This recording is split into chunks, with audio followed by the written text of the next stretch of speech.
ఏమై రాణి, hello. Patient లాగా భలే పడుకున్నావు. ఓవర్ యాక్షన్ చేయక. నిన్నటి నుంచి అన్నం తినలేదు, నీళ్లు తాగలేదు, పాలు తాగలేదు. ఏం సాధిద్దాం అనుకుంటున్నావు నువ్వు పస్తులుండి? అంటే ఇప్పుడు వీళ్ళు అన్నం నేను తినకపోతే నా కోసం చికెనో మటనో వండి తీసుకొస్తారు, కడుపు నిండా తినొచ్చని డ్రామాలు వేస్తున్నావా?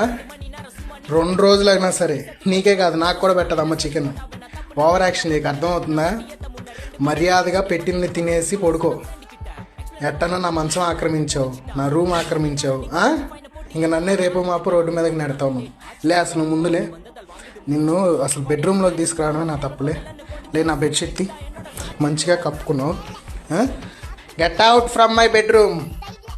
లే, డ్రామా చేయకు. అబ్బా, ఐసీయూలో పేషెంట్ లాగా బిల్డప్ ఇస్తున్నావు. లే, పద వెళ్దాం, బయటికి వెళ్దాం దా.